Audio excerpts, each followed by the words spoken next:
Thank you so much for watching my YouTube channel. We're finishing our series on verses for life. And this verse today, oh my goodness, maybe I saved the best for last. Maybe, probably not, because honestly, I like the whole shooting match.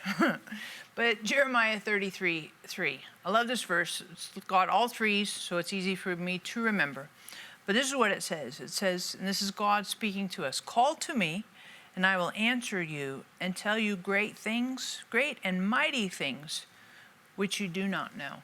Call to me, and I will answer you and tell you great and mighty things which you don't know." And I think sometimes we have this idea, I don't know very much. And so I feel like the older I get, the less I know. I used to know everything when I was 20. I was omniscient, or at least I thought I was super smart. And as I age, I increasingly come to the realization, I really don't know that. And I'm getting increasingly comfortable with that ignorance. However, what I really like is that I can call to God. And I think instead of being discouraged about what I don't know the answer, I don't know how to do this, all of my ignorance, which is vast. More important than that is that I can call to God. And you might be brilliant, know like boatloads of stuff. You might be super not brilliant, just not real bright, and you don't think of yourself as the sharpest knife in the drawer. But that's irrelevant, because you can call to God, and God will tell you, God will answer you. Call to God, he says, call to me and I will answer you. And that in and of itself I love. There was a time for about a couple months in my life when I would take this verse and I would take a walk, 20-minute walk every day, for several weeks, for a couple months, and I would speak this verse. God, I'm calling to you, and you'd said that you would answer me. So I recognize and I appreciate that you will answer me. And as I'm walking, I'm interested to hear your answers.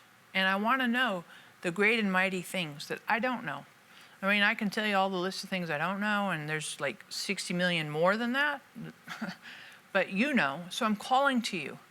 And I want to listen. I want you to answer me.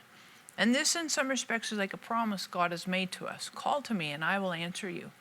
And instead of being discouraged or disappointed or frustrated or, unsettled, unraveled, I don't know. I don't know the answer. I don't know what I should do. I don't know the right decision. I don't know how to work on this. I don't know how to, I don't know.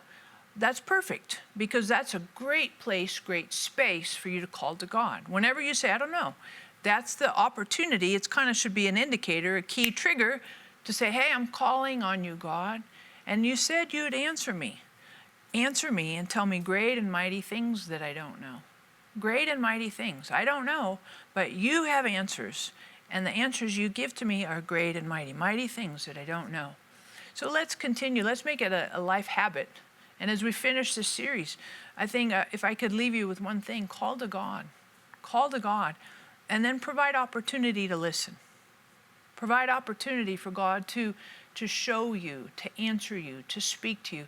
And recognize that sometimes the way we want God to speak to us, God can choose a lot of ways to communicate with us. God can speak to us on the inside. God can speak to us through the Bible. God can speak to us in a side conversation. God can speak to us. God, hello, might be speaking to you, possibly through this YouTube episode.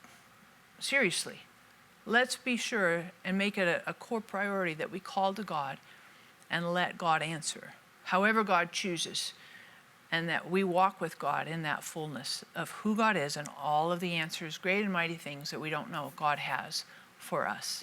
So thanks again for watching. We're going to have an amazing series starting next week. You don't want to miss it. Love to have some feedback, thumbs up, thumbs down. Any comments would be great.